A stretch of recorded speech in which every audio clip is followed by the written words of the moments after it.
By conducting a pilot test, you increase the chances of getting high quality data from your survey. The pilot test ensures that you, 1, make sure that your questions are clear and concise and that your questions can actually be answered. 2, you avoid any logic-related issues if you use jumps or conditions.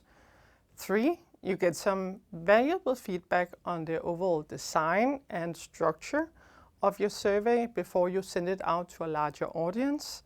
And 4th, you get the chance to correct any embarrassing misspellings or unfortunate formulations. In this video, you'll learn more about how to select your pilot testers, what your pilot testers should know, and how to actually carry out your pilot test.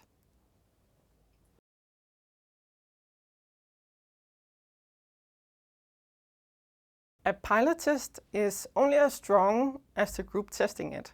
So here I have some guidelines for you when you need to select your pilot testers.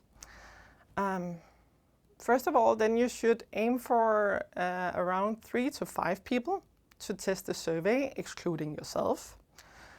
You should go for people who are not part of your project team behind creating the survey, so that you can make sure that no prior knowledge is needed to complete the survey.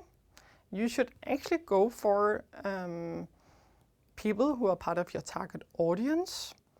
If this is no option, then at least recruit pilot testers who are very familiar with your target audience. If you then have different types of respondents, for example for an employee engagement survey, then you could both have desk workers, but you could also have manual workers. Then make sure your pilot test group have both types of respondents. And finally, if you carry out a multilingual survey, make sure you have people to test each language.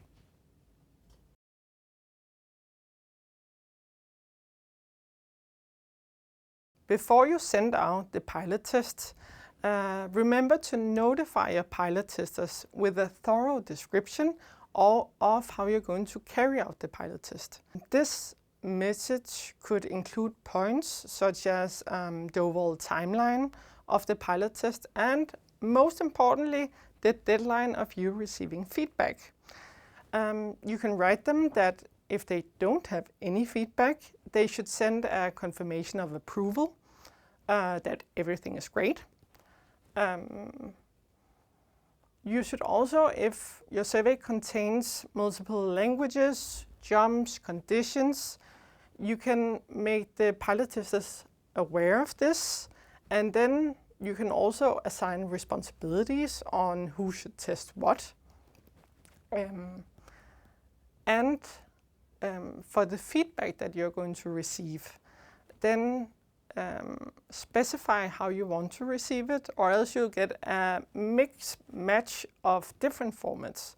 So what I normally do, and my preferred way of receiving feedback, is that I send them an Excel sheet with all texts and all questions in the survey.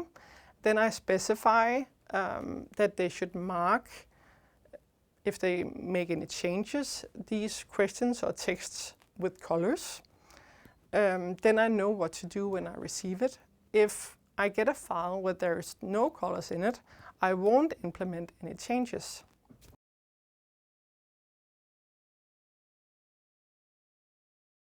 So, how are you going to carry out the pilot test?